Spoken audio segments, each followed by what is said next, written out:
하나님의 말씀 아모스 5장입니다. 아모스 5장 1절부터 17절까지만 아모스 5장 1절에서 17절까지 제가 읽을 때에 여러분들이 눈으로 따라 읽으면서 마음에 하나님의 말씀에 대한 찔림, 도전 있기를 바랍니다. 제가 읽습니다. 이스라엘 족속아, 내가 너희에게 대하여 애가로 지은 이 말을 들으라. 전혀 이스라엘이 엇떨어졌으며 다시 일어나지 못하리로다. 자기 땅에 던지우며 일으킬 자가 없으리로다.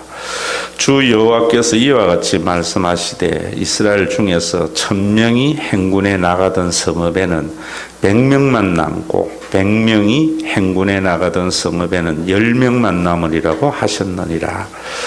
여호와께서 이스라엘 족속에게 이와 같이 말씀하시기를 너희는 나를 찾으라. 그리하면 살리라. 너희는 나를 찾으라. 그리하면 살리라. 베델을 찾지 말며 길갈로 들어가지 말며 브엘세바로도 나아가지 말라. 길갈은 반드시 사로잡히겠고 베델은 비참하게 될 것임이라 하셨나니 너희는 여호와를 찾으라. 그리하면 살리라. 너희는 여호와를 찾으라. 그리하면 살리라. 그렇지 않으면 그가 불같이 요셉의 집에 임하여 멸하시리니 베델에서 그 불들을 끌 자가 없으리라. 정의를 쓴 쑥으로 바꾸며 공의를 땅에 던지는 자들아, 묘성과 삼성을 만드시고 사망의 그늘을 아침으로 바꾸시며 낮을 어두운 밤으로 바꾸시며 바닷물을 불러 지면에 쏟으시는 이를 찾으라. 그의 이름은 여호와시니라. 그가 강한 자에게 갑자기 패망이 이르게 하신즉 그 패망이 산성에 미치느니라. 무리가 성문에서 책망하는 자를 미워하며 정직히 말하는 자를 싫어하는도다. 너희가 힘없는 자를 밟고 그에게서 미래 부당한 새를 거두어 쓴즉 너희가 비록 다듬은 돌로 집을 건축하였으나 거기 거주하지 못할 것이요 아름다운 포도원을 가꾸었으나 그 포도주를 마시지 못하리라. 너희의 허물이 많고 죄악이 무거움을 내가 아노라. 너희는 의인을 학대하며 뇌물을 받고 성문에서 가난한 자를 억울하게 하는 자로다. 그러므로 이런 때에 지혜자가 잠잠하나니 이는 악한 때임이니라. 너희는 살려면 선을 구하고 악을 구하지 말지어다. 만군의 하나님 여호와께서 너희의 말과 같이 너희와 함께 하시리라. 너희는 악을 미워하고 선을 사랑하며 성문에서 정의를 세울지어다. 만군의 하나님 여호와께서 혹시 요셉의 남은 자를 불쌍히 여기시리라.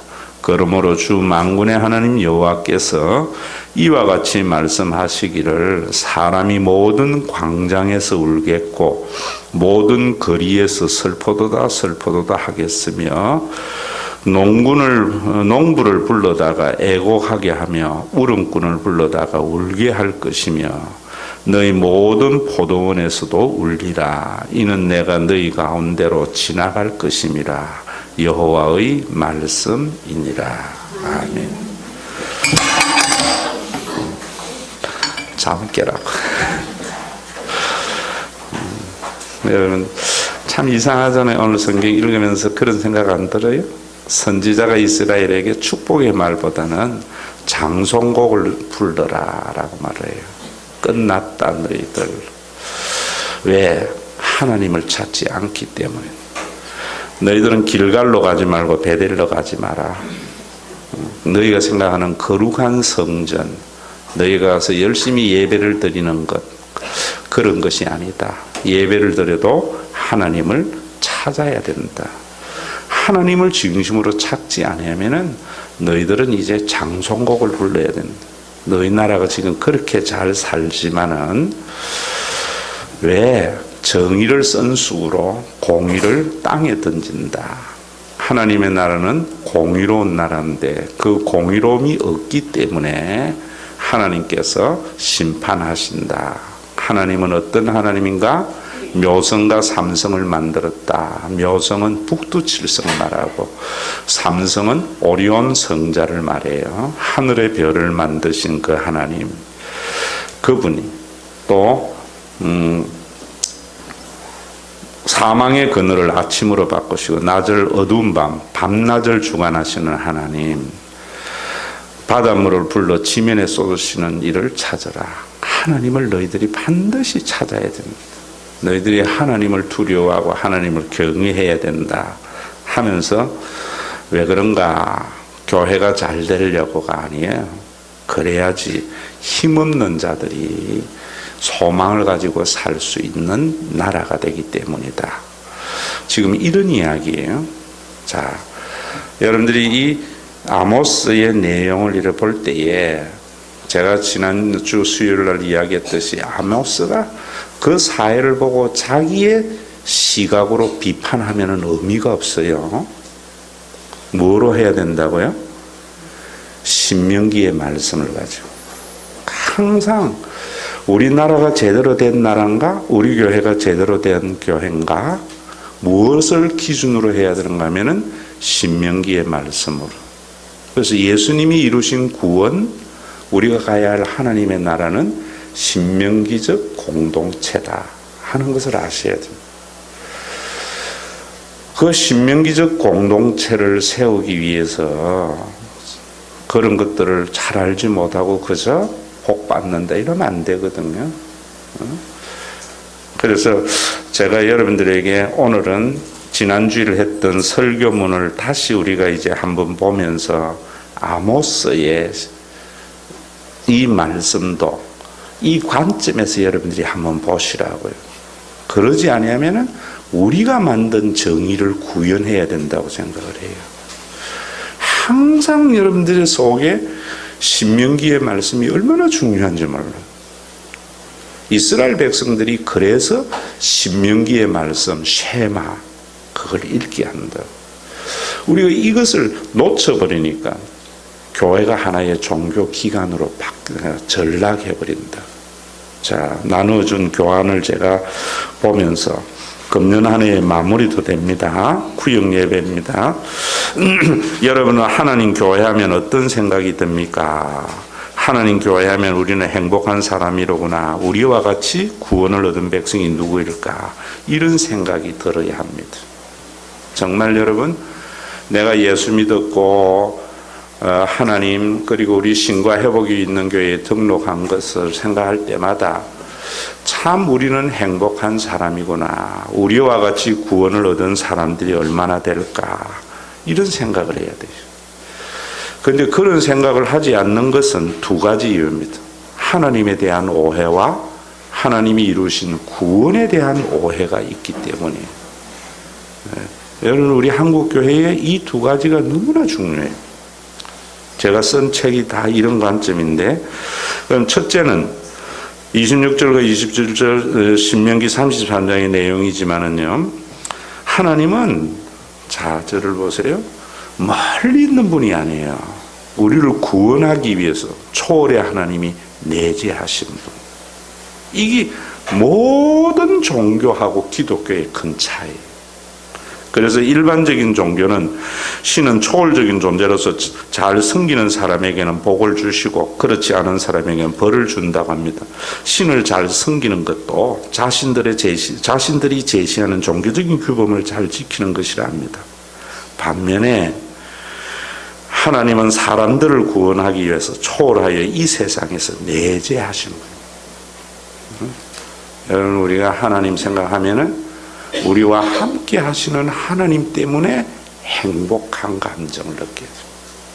신앙생활하면서 여러분들이 깨달아야 되는 것이, 이거 하나님이 우리와 함께 하신다는 사실을 신앙생활 하면 할수록 그 사실이 더 크게 믿어져서 행복한 생각을 가져야 돼요. 그래서 요한복음 14장 20절에도 그걸 알지 못하는 유대인들, 유대교에 대해서 그날에는 내가 아버지 안에 너희가 내 안에 내가 너희 안에 있는 것을 너희가 알리라. 예수님이 이 땅에 오신 목적은 하나님이 우리와 함께 하심을 알게 하려고, 그 구원을 오셨다. 하나님은 멀리 하늘에 계신 분이 아니라 언제나 우리 안에 거하시며 우리와 함께 하시는 분입니다. 우리가 외면하는 그때에도 우리를 외면하지 않고 함께 하십니다. 누가 뭐라 해도 이 하나님을 여러분 믿으셔야 돼요. 두 번째로, 하나님은 사람을 심판하기 위함이 아니라 구원하기 위하여 오신 분입니다. 제가 거기에 신명기 시절에는 구원이 뭐냐에 대해서 신명기 시절에서 공동체의 가장 큰 문제는 외적의 침략과 기근입니다. 옛날에 가장 큰 문제는 좀 살만하면은 외적이 침략에 수탈해가고 또 물이 없어서 풍년이 이루지 못하는 거예요. 여러분, 저 부산 지방에 가면은 그런 부분에 대한 흔적이 너무나 많아요. 살만하면은 대마도에 있는, 대마도는 가보시면 알지만은요, 농경지가 거의 없어요. 전부 산으로 이루어져가 있다. 또 그 가는 현해탄이 얼마나 거친 파도인데요. 저도 한번 갔는데, 아이고, 죽다가 살아났어요. 그 대마도의 물살을, 현해탄의 물살을 대마도 외적들이 와서 가을만 되면은 싹 빼앗아갔다. 그래서 살기가 어렵다. 신명기 시절도 그렇고 언제나 우리의 역사도 그렇고. 여러분, 우리가 살기가 어려운 것이, 자 보세요. 여러분들이 시골 빵집에서 잡은 논을 굶다라는 책도 한번 읽어보라고 했죠. 여러분들이 어려운 것이 뭐냐면은 언제나 우리의 수고를 누군가가 수탈해 가기 때문에. 여러분, 그거 아셔야 돼요. 그래서 하나님께서는 구약 성경에 보면 끊임없는 하나님, 어떤 하나님이냐면 외적의 침략을 막아주시고 비를 통하여 풍성케 하는 하나님. 여러분, 이 하나님을 아셔야 돼요. 성경에 그러면 이 시대의 외적을 막아주고 풍성한 하나님은 어떤 하나님인가 하는 것을 알고 가르쳐주는 것이 설교여야 된다. 나 혼자 잘 사는 게 아니에요. 외적의 침략은 자신들의 것을 빼앗겨서 살기가 힘들고 기근은 인간이 아무리 노력한다고 해도 해결되는 문제가 아니었습니다. 가장 풍요로운 삶을 살기 위해서 이 두 가지 문제가 해결되어야 합니다. 성경은 인간의 힘으로 해결할 수 없는 외적의 침략과 기근을 해결해 주시는 구원의 하나님입니다. 제가 여러분들에게 복 받으려고 예수 믿지 마라 라고 이야기할 때 그 복은 내 개인의 탐욕을 채우려고 예수 믿지 마라는 말이지요. 여러분들이 부유하게 살지 말라는 말이 아니에요.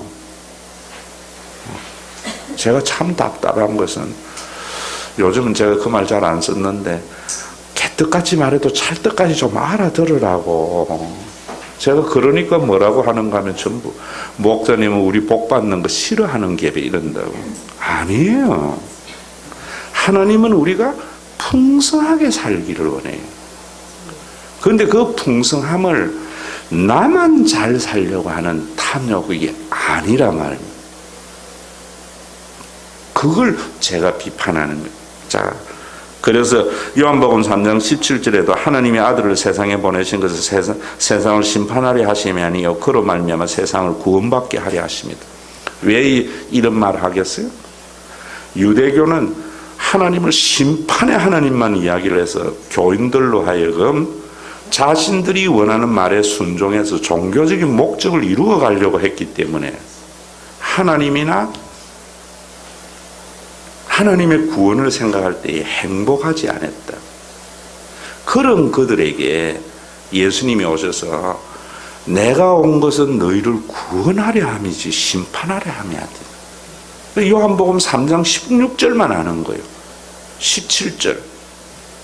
그리고 요한복음 10장 10절에도 내가 온 것은 양으로 생명을 얻게 하고 더 풍성하게 얻게 하려는 것이다.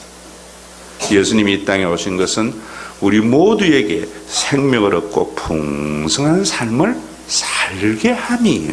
우리 모두에게. 자, 이제 정리됐죠? 저를 보세요. 첫째는 하나님은 초월에 계시면서 레이저 강산을 쏴가지고 잘못하는 놈 벌 주는 그런 것이 아니고 언제나 우리와 함께하는 자리. 모든 사람이 외면하는 그 순간에도 하나님은 나와 함께 하시는 하나님. 함께 하셔서 뭘 하는가? 우리 모두를 풍요롭게 합니다. 분쟁하고 싸워서 빼앗기지 아니함으로 말미암아 모든 사람이 풍요로운 삶을 살게 하는. 그래서 그 하나님이 우리를 구원하게 하는 것이 세 번째예요. 뭐를 통해서요? 신명기적 공동체를 통하여 인간을 구원하시려고 내재하신 하나님입니다. 이 세 번째를요, 신학자들도 놓치고 목사님들도 놓치고 교인도 놓치는 거예요. 우리 하나님은 신명기적 이 어떻게 내재하시는가 하면 이 신명기적 공동체를 통하여 세상을 구원하려고 하고 우리를 구원하려고 하고 그리고 우리 가운데 내재하시는 하나님. 기독교의 독특한 성육신교리예요. 자, 그 밑에 보세요. 신명기 33장 27절에 이스라엘의 피난처가 되시고 그 팔로 안아주시며 야곱의 우물을 마시며 살게 되고 하늘의 비가 내려 그들의 산업이 풍족하게 될 것이라고 합니다. 현대의 성경을 제가 인용을 했어요. 하나님은 이스라엘의 공동체, 하나님의 백성들의 피난처, 공동체가 그리고 야곱의 우물. 옛날의 모든 전쟁은 우물 전쟁이었어요. 자, 즉 신명기적 공동체가 세워지면 외적도 침략하지 못하고 설령 침략한다 해도 감히 이기지 못할 것이라고 하고 경제적으로 풍요로운 공동체가 될 것이라고 합니다. 여러분 이거 줄 끊어놓고 꼭 인식하세요. 우리나라가 신명기적 공동체가 되면은 어떠한 외적도 우리를 넘보지 못해요. 우리나라 풍요로운 나라 됩니다. 여러분 우리 교회가 신명기적 공동체를 지향하는 거예요. 그래 되면은 어떤 외풍에도 흔들리지 않는 교회가 되죠. 그러면 그 신명기적 공동체를 어떻게 세울 것인가 하는 것에 대한 고민을 1년 동안 해왔는 거예요. 자, 그 밑에 보면은 외적이 침략해서 곤란을 당하거나 경제적으로 어려워지면은 신명기 31장 17절과 같이 사람들은 이 재앙이 우리에게 내림이 우리 하나님이 우리 가운데 계시지 않은 까닭이 아니냐 할 것이라. 사람들은요 어려워지면은 어떻게 생각해요? 하나님이 우리와 함께 하지 아니기 때문이 아니냐. 여러분들도 그래요 안 그래요? 힘들고 이러면은 하나님이 함께 하시는데 내가 왜 이리 힘들지? 하나님이 함께 하시는 내게 왜 이런 어려움을 당하지? 이스라엘 백성들도 그렇게 생각했단 말이에요. 그런데 그 뒤에 보세요. 그래서 여러분들이 신명기의 전체의 중요한 성경 구조를 큰 흐름으로 알아야 돼요. 이 재앙이 우리에게 내리면 아니냐 하지만 하나님께서는 함께 하시지 아니하는 것이 아니라 이스라엘이 신명기의 말씀대로 살지 않았기 때문이라는 것을 깨닫고 하나님만 경외하며 신명기적 공동체가 되지 못한 것에 대한 회개가 있어야 합니다. 자, 여러분 이번 금요일도 우리 이런 기도할 거예요. 우리나라가 지금 불경기고 어렵고 만약에 우리 교회가 지금 어렵다면은 하나님이 함께 하시지 아니함이 아니고 우리가 신명기적 공동체를 세우지 못하였기 때문이다. 이 자각이 있어야 돼요. 지금 아모스가 이스라엘 백성들에게 너희가 이제는 장송곡을 불러라 하는 이유는 너희들이 나라가 모든 사람이 행복한 나라가 되지 못하는 것은 하나님이 너희와 함께 하시지 않은 것이 아니라 너희가 하나님을 쳐다보고 찾아라. 그래서 신명기적 공동체를 세워야 된다 라고 메시지를 하는 거예요. 모든 목사님의 메시지의 구원의 선포는 그거예요. 교회, 여러분 종교적인 규범과 종교적인 업적과 종교적인 의를 교회가 많이 이루는 것이 아니고 2명이 모이든 3명이 모이든 우리 모임은 신명기적 공동체가 되느냐 아니냐 이것에 대한 고민이 있어야 돼요. 그런데 우리 한국에는 나라나 교회나 큰 교회 7만 불 소득 잘 사는 나라 강대국만 생각한다. 그것은 잘못된 생각이에요. 그래서 우리는 지금도 나라만 잘 살면 우리가 잘 될 거라고 생각해서 그런 게 아니에요. 신명기적 공동체를 세워요. 여러분들이 신명기를 보면서 이 생각을 안 했다면 1년째 헛농사 진 거예요. 이게 이제 맨 마지막 시간 마무리거든. 자, 여러분 거기 보세요. 이 아모스도 마찬가지. 그러면은 신명기적 공동체는 어떤 공동체인가? 신명기를 보면서 제가 이야기했죠. 자, 저를 보세요. 공동체에는 중요한 세 가지 직분이 있습니다. 왕이 있고 제사장이 있고 선지자가 있습니다. 왕에게 뭐라 그래요? 너희들 신명기적 공동체를 세우기 위해서 너희는 왕은 말을 많이 두지 마라. 군사력을 의지해서 강대국이 되려고 하지 마라. 아내를 많이 두지 말라. 옛날에 왕의 아내들은 전부 외교 문서예요. 외교력을 가지고 강대국을 만들려고 하지 마라. 은금을 많이 가지지 마라. 권력으로 치부의 수단을 삼지 마라. 절대로 제사장들은 땅을 가지지 마라. 기업을 가지지 말라. 여러분 중요한 이야기. 옛날에 목사님들은 집 가지는 걸 부끄럽게 생각했어요. 그렇다고 해서 가난하게 살라는 게 아니에요. 제가 어제 신학교 가서도 그런 이야기 했어요. 목사들이 가난하게 사는 게 아니에요. 구약 성경에 보면은요, 레위 지파나 제사장들은 일반 백성보다 잘 살았어요. 11지파가 내는 11조를 가지고 사는 것이 레위 지파고요. 그 레위 지파의 숫자는 일반 지파의 절반밖에 안 됐어요. 그렇게 살지만은 너희에게는 기업이 없다 이래요. 저는 신학생들에게 제가 그런 질문을 던졌어요. 여러분들 교회 성장하고 큰 교회 하고 싶지? 하고 싶대요. 그래서 제가 뭐라 했는가 하면은 여러분 100명 모이는 목사와 10,000명 모이는 목사의 사례가 같고 대우가 같으면 10,000명 하려고 하겠어? 100명 하려고 하겠어? 이러니까 그러면 10,000명 할 필요 없죠 이러더라고. 심각한 이야기죠.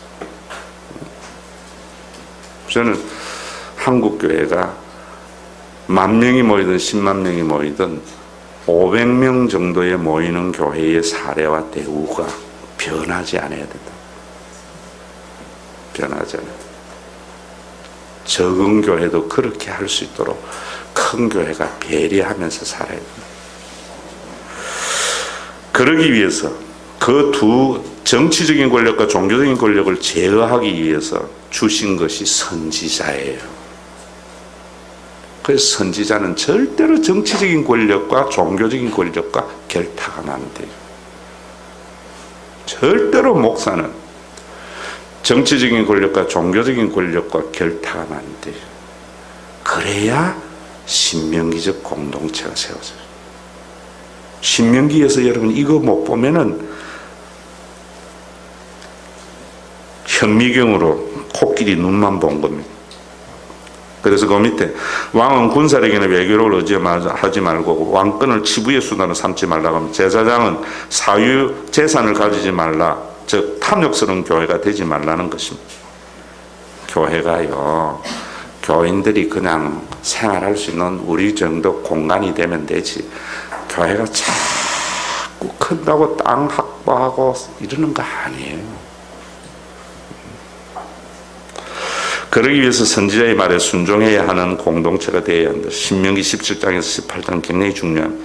즉 이 말씀 이면에 담긴 하나님의 말씀은 여러분 언제나 이 말씀 이면에 담긴 하나님의 말씀은 제가 여러분들 쓰는 용어로 개떡같이 말해도 찰떡같이 알아들으려면 말의 이면에 그것을 알아야 되잖아요. 제일 맑기 못 알아듣는 사람은 고지고대로 듣는 사람. 말하는 자의 의도를 알아야죠. 우리 한국에 조금 보수를 지향하는 목사님들의 설교는요, 말하는 하나님의 말씀을 이해하지 않고 고지고대로 이야기를 해버린다. 이스라엘은 세상 나라와 같이 힘에 의한 강한 국가가 아니라 가장 어려운 백성들도 행복하게 살 수 있는 국가가 되어 사회적인 약자까지도 이스라엘을 사랑하는 국가가 되면 어떤 외적도 침략하지 못하고 경제적으로도 풍요로운 나라가 된다는 말입니다. 자, 여러분, 신명기적 공동체라는 것은 그 공동체의 가장 약한 자라도 그 공동체를 사랑하는 공동체가 돼요. 그래 되면은 어떤 누구도 넘보지 못해요. 제가 수경사나 이럴 때 있을 때 명동 순찰 가고 이러면은요, 해병대는 숫자가 얼마 안 돼요. 휴가병도 얼마 안 돼요. 싸운다 이러면 어디에 처박혀 있다가도 빨간 명사들 한 대로 모이는데, 육군은 싸운다 하면 있다가도 도망가 버린다. 굉장히 중요한 이야기입니다. 여러분, 정말 약한 자도, 우리나라도요, 정말 사회적인 약자도 대한민국을 사랑하는 나라가 되면은요, 미국이나 중국 우리 못 건드려요. 그게 신명기적 공동체예요. 그래 되면은 국방력으로서는 우리가 국방력을 가지고 뭐 전투기 도입하고 이런다고 해서요, 미국 항공모함 하나 떠버리면 그거 못 이겨요. 중국 항공모함 하나가 우리가 못 이긴다고. 그런데 우리는 군비 경쟁하려고 그래요. 외교력도 마찬가지입니다. 옛날에 여러분 외교가 얼마나 웃기는 외교였어요. 서로 싸우다 보니까요, 지금도 뭐 대통령이 가서 무슨 회의 가서 뭐 5억 불 뭐 우리가 찬조, 그럴 필요 없어요. 그럴 필요 없어요. 정말 여러분, 제가 그 뒤에 이야기 해놨어요. 뒤에 읽으면서 할게요. 즉, 이 말씀이 사회적 이러한 하나님의 말씀에 의한 이스라엘은 순종하지 않을 것을 미리 알지만 그래도 말씀하시는 하나님입니다. 참, 성경에 보면은요, 뭐 신명기를 보면서 여러분들이 그거 알아야 돼요. 이렇게 말해도 안 들을 줄 안다는 거예요. 그래도 말씀하시나. 아모스 선지자도, 호세아도 읽으면서 계속 여러분들이 했죠. 안 들을 줄 알면서 너희들은 나면서부터 완악한 자고 한 번도 순종한 적이 없다고 해도 하나님은 말씀하세요. 저는 거기에 하나님 마음을 읽어요. 여러분, 자식들 공부해라 소리 안 들을 줄 알면서 하는 게 부모예요.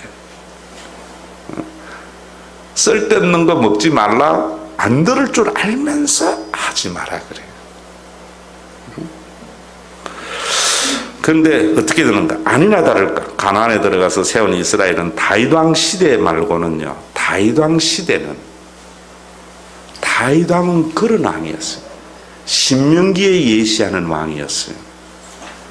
다윗 왕의 군사가 많은 것이 아니었어요. 다윗은 자기의 유다 지파를 사랑하지 않았다. 유다 지파만을 특별 대우 안 했다고. 그래서 유다 지파가 나중에 삐진다고요. 세바의 반난이나 이럴 때.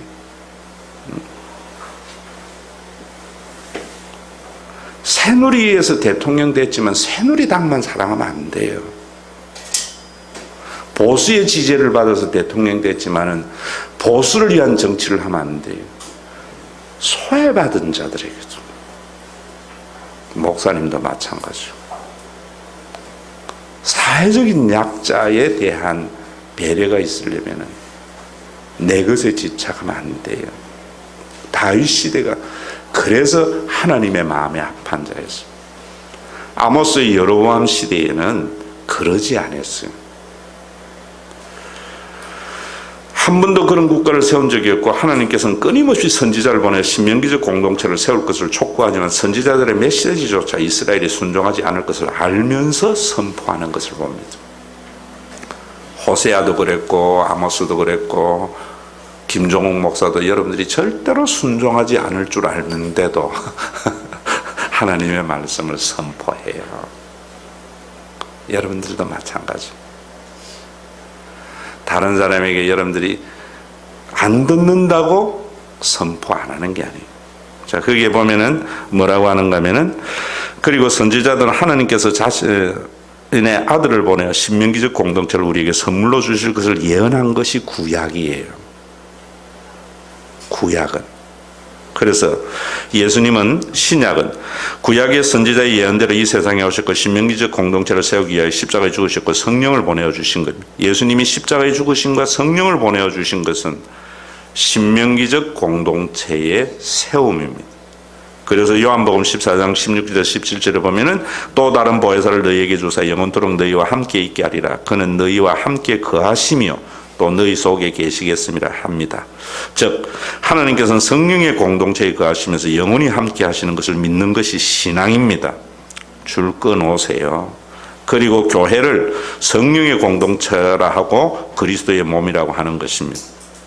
하나님께서는 성령의 공동체에 거하시면서 우리와 함께 하시고 우리에게 구원을 이루시는 것을 믿는 게 신앙이에요. 하나님은 하나님 마음에 드는 자에게 복을 주시는 하나님을 믿는 것이 우상신앙이에요. 자, 왜 이것이 중요한가? 즉 하나님께서 교회를 성령의 공동체라고 그리스도의 몸이라고 하는 것입니다. 왜 이것이 중요한가? 이 사실을 받아들여야만 인간의 영원한 숙제, 분열과 분쟁으로 인한 가난의 문제가 해결되기 때문에 교회는 가난의 문제를 해결하는데 개인의 가난의 문제를 해결하는 게 아니에요. 그건 구제예요. 공동체의 부유함이 모든 공동체의 혜택이 가도록. 자, 그래서 제가 여러분들에게 우리 교회를 이때까지 목회해 오면서, 자, 우리 교회에도 가난한 사람이 있어요, 없어요? 그 돈 모다가 그 사람 주는 것이 교회가 존재하는 이유가 아니에요. 우리 교회가 부유해지면은 그 남는 돈 가지고 나누어 준다고 생각하지 마세요. 제가 금년에는 상반기로 했지만 내년에는 분기별로 교회를 결산을 해서 뭐 하려고 하면 남는 걸 가지고 교인들을 행복해 하는데 어떻게 해야 행복해 하는가? 모두가 행복할 수 있는 씀이 뭔가? 라는 특별 일들을 하려고 그래요. 이번에 세우는 장로님들에게도 제가 그렇게 요구할 거예요, 앞으로. 적자가 나면은 장로님들 중심으로 해서 중직자들이 분기별로 제로로 만들어 가야죠. 그게 책임이죠. 제가 이렇게 요구할 수 있는 것은 우리 교회 10년 동안요, 제가 다 내놔놓고 그래 살아와서 이때까지 왔어요. 이제는 교회의 중직자들이 당연히 저를 대신해서 그 역할을 해야 된다고 봐요. 저는. 그래서 부유해지면은 여러분들에게 행복하게 하는 거예요. 이게 지금 하는 이야기가 아니에요. 우리 교회가 모함 미래도에 있을 때에 한 100여 명 모일 때 제가 이야기했잖아요. 그때 수화진 안상수가 우리 교회에 나왔어요. 왜냐면 안상범 그 동생이 전도사였어요. 수화진이 대명 콘도의 홍보대사였어요. 그래서 추가열이나 막 이런 애들이 아니죠. 가수들이 그 홍보대사 카드 수십 장을 가지고 스키 캠프 열었다고. 그 스키 캠프를 여는 것은 모르겠어요. 우리 교회 이런 거 해서 교인들 미혹하려고 아니었어요. 저는 그때 분명히 이야기했던 것은 뭐냐면은 동백에도 정말 인대에 사는 애들도 있고 이런데 제가 들리는 소리는 그때에는 인대 사는 애하고 자기 집에 사는 애들이 백현 초등학교에서 갈등을 일으킨다는 이야기를 들었어요. 그래서 그 일을 시작한 거거든요. 하면서 뭔가 하면은 저도 어릴 때에 가난이 상처가 있어요. 제가 다닌 중학교는 부자들이 많이 다녀요. 지금도 여러분 특목관 앞 좋은 학교는 부자들이 많아요. 제가 다닌 중학교도 그랬거든요. 저는 그것 때문에 여러분들에게 하는 내가 아이들을 키울 때에도 절대로 부자를 부러워하지 않고 가난을 부끄러워하지 않도록 키웠어요. 저는 오늘을 위한 기도에서 부유해도 오만하지 않고 가난해도 가난해도 뭐지? 비굴하지 않는 거. 우리 애들이 뭐 없는 살림에 강남에는 유치원생이 10만 원짜리 자기 수표를 가지고 문방구 가서 그거 산다고 그걸 한상에 젖어 있을 때 너도 해봐라 그랬어요. 빚을 냈어도. 여러분 굉장히 중요해요. 어릴 때에. 저는 교육이 그런 거라고 생각해요. 어니언스 중에 그 김수형 딸이 영실이하고 동덕여중 동기였는데 그 집에 갔다 와가지고 애가 놀라는 게 뭔가 아빠 써니 집에는 화장실이 5개야. 그래서 나는 그 해 여름에 제주도 롯데호텔에 애들 가서 다 재워봤어요. 하고 난 뒤에 별거 아니지. 그래서 돈을 한 푼도 못 모았어요. 그게 자녀를 위한 투자예요, 여러분. 아이들에 의한 투자가 부자에 대한 환상을 갖지 말도록, 가난한 자에 대한 비굴하지 않도록. 그게 하나님을 믿는 거잖아요. 그 하나님. 여러분 여기에서 정말 저는요, 우리가 이런 어떤 부분에 대한 생각, 그래서 교회에서도 스키 캠프 갔던 것은 이 동백 초창기에 와가지고 가난하다고 어디도 아무 데도 못 가고, 여러분 저는 모르겠습니다만은 딱 개학하고 나면 아이들이 방학에 어디 갔다 왔다는 거 자랑할 거잖아요. 응? 그러면 우리 교회에 다니는 애들은 엄마 아버지는 아침 새벽에 나와서 저녁에 올지라도 나 스키 캠프 갔다 왔다. 그때 스키 강사 최고로 데리고 간 거예요. 손재윤, 우리 교회에 지금 있지요? 손재윤은 중대 스포츠 박사예요. 스키 캠프 스쿠버하고 모든 것 다 골프 지금 한대.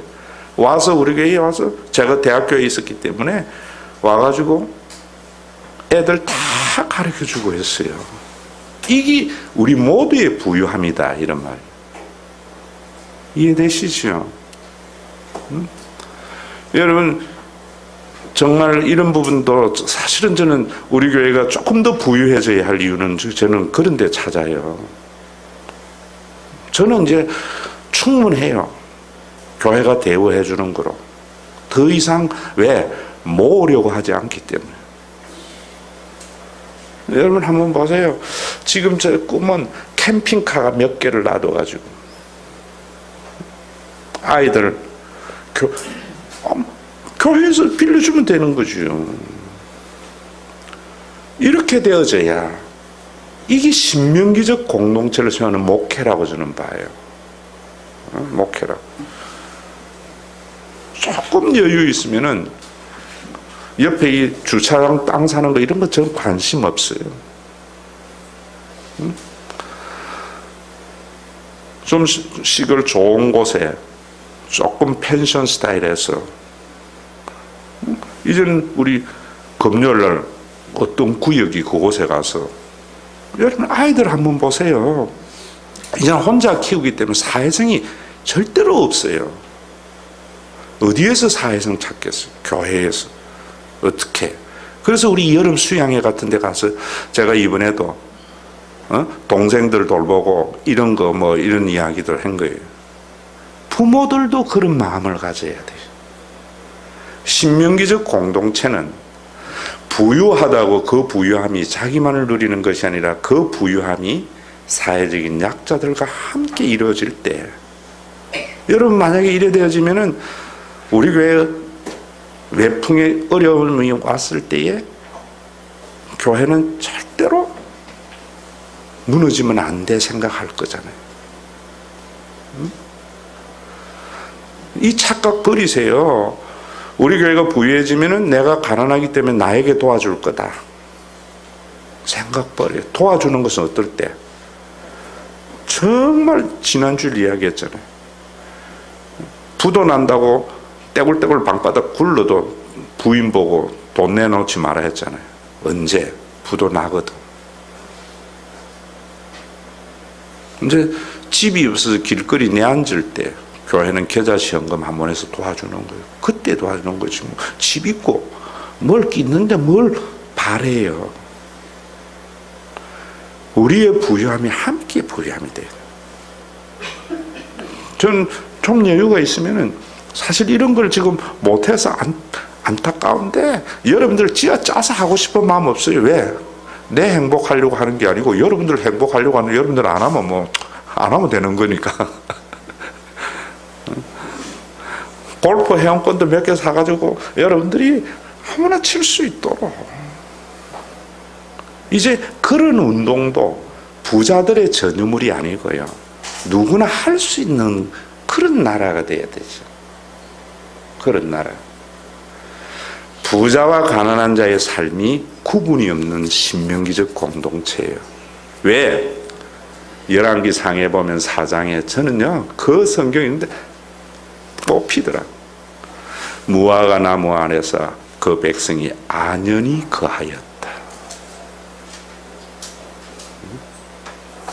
정말 여러분 다윗 시대는 모든 백성이 무화과 나무 안에서 안연히 거하는 시대입니다. 그게 신명기적 공동체.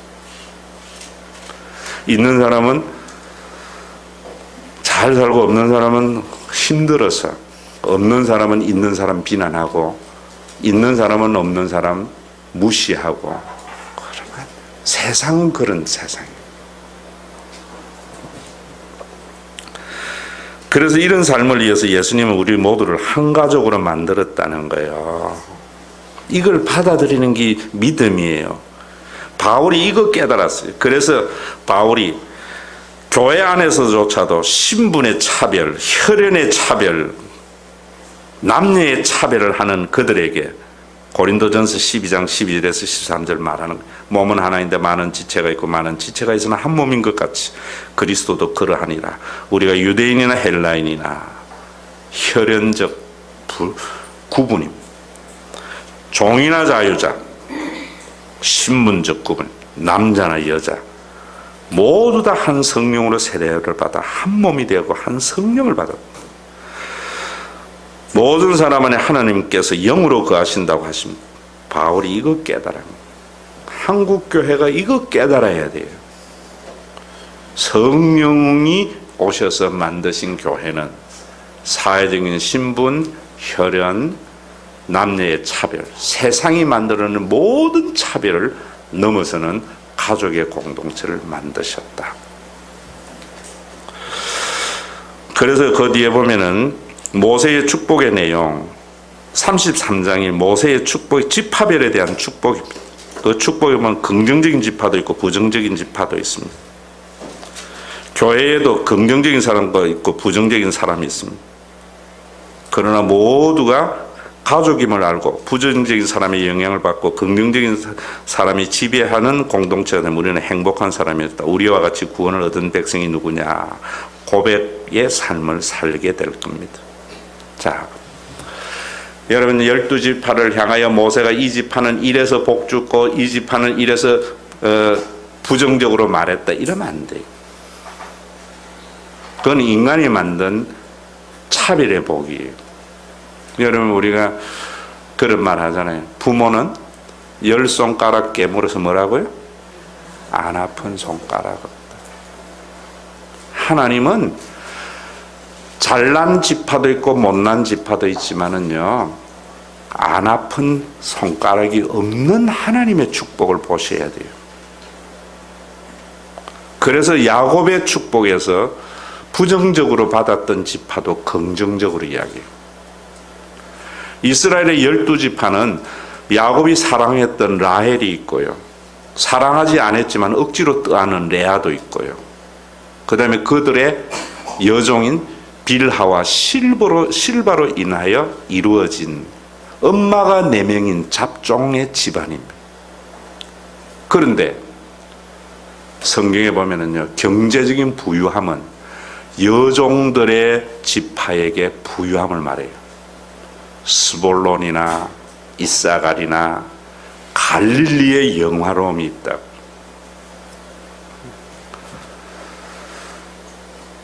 오늘도 여러분 교회에는 부자도 있고 가난한 사람도 있고, 우리가 볼 때에는 참 공동체에 좀 짐이 되는 사람도 있고 이런 사람이 있지만은 어느 누구 하나 깨물어서 손가락 안 아픈 사람이 없어야 돼요.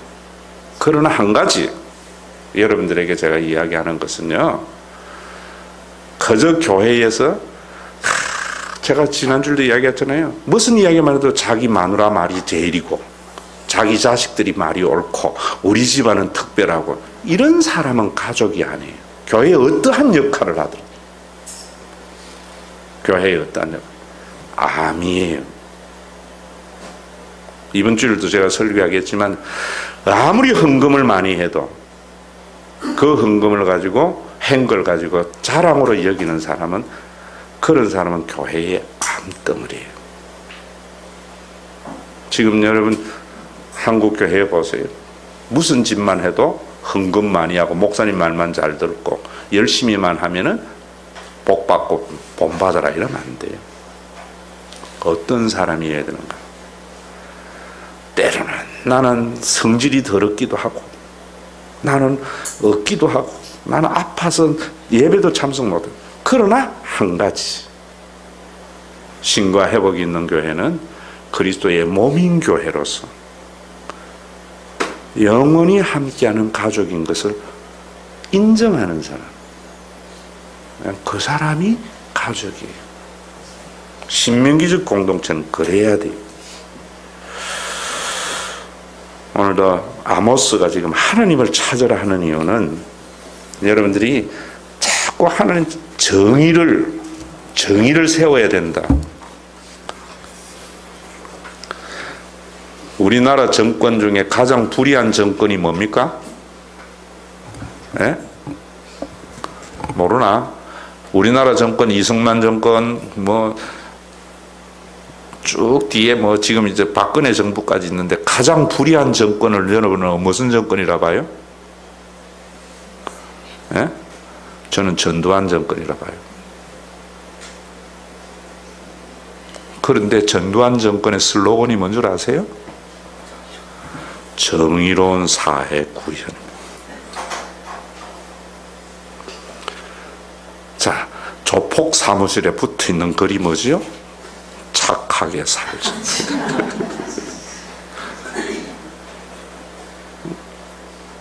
우리 편 이에서 생명 거는 거 착한 게 아니에요, 여러분.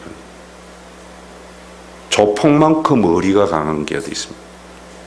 전두환 정권만큼 정권의 실세들이 똘똘 뭉친 정권이 어디에 있습니까? 그게 정의가 아니에요. 교회에서 그래서 지난주를 제가 여러분들에게, 나하고 말이 통하는 사람, 나하고 같은 사람, 그렇게 뭉쳐서는 안 된다. 혈연으로 뭉쳐서도 안 된다. 사람은 좋은 사람도 있고 안 좋은 사람도 있어. 그러나 깨물어서 안 아픈 손가락이 없는 마음 가져야 돼. 하나님을 믿고 받아들이면 그런 거예요. 여러분, 우리 교회에 그 뒤에 나누어 봅시다는 구역 예배 드리면서 나누어보세요. 아모스를 보시면서 왜 아모스가 장송곡을 부르라고 했는가? 왜 이스라엘을 망하게 한다고 한다가? 안 들을 줄 알면서 아모스는 그렇게 이야기했는가? 신명기적 공동체가 세워지지 아니하면은 아무리 나라가 부강해도, 아무리 국방력이 있어도 외적의 침략을 받고 경제적으로 피폐하기 때문에, 우리나라가 한 가지만 더 이야기합니다. 지금 우리나라 자꾸만 거시 경제에 집착을 하게 만들어요, 백성들에게. 그러면 가면 안 돼요. 이재철 목사가 제가 여러 번 이야기했죠. 스위스가 왜 좋은 나라인가? 스위스가 스위스에 20년을 살았는데 집세가 하나도 오르지 않습니다. 이사 가려고 하니까 돈이 없어서 그렇느냐고 깎아줄 게 있으라. 20년 동안 집세가 하나도 오르지 않았는데 국민소득은 올라갔어요. 부유해집니까? 안 부유해집니까? 부유해지지요. 국민소득은 2배로 뛰었는데 물가는 3배로 뛰어. 힘들겠어요? 안 힘들겠어요? 힘들죠. 이제는 여러분 우리가 잘 살려고 하는 것이 아니라 모든 사람이 행복하게 살려고 해야 돼요. 그러려면은 여러분들에게 글도 하나 있지만은 스위스가 왜 그래 됐는가? 왜 그런 나라가 됐는가? 우리나라와 같이 산지로 이루어진 나라예요. 스위스는. 그래서 스위스의 불과 몇백 년 전만 해도 다른 나라의 용병으로 팔려가서 먹고 사는 나라였다고요. 우리나라가 몇십 년 전만 해도 독일이나 가서 간호사나 광부로 가서 중동에 가서 거기 현대의 용병이지요. 왜? 자원이 없고 먹고 살기가 힘들기 때문에. 그랬던 스위스가 프랑스 루이 16세에 건의병 487명인가 갔었어요. 밀란이 일어나서 다 도망갈 때에 그 스위스의 용병들, 이건 유명한 이야기잖아요. 장렬히 최후를 다 마쳤어. 문제는 하나 우리가 도망가면은 우리는 용병으로 먹고 사는데 다음에 어느 나라가 스위스 용병을 받아 쓰겠느냐. 그래서 그걸 기리기 위해서 창에 찔려 죽는 사자상이 지금도 많은 사람들에게 관광객으로 있는데, 여러분 옛날 우리나라가 그랬어요. 그런데 지금은 전부 자기만 잘 살라 그래요. 십자가의 이기심을 박아야 돼요. 그래서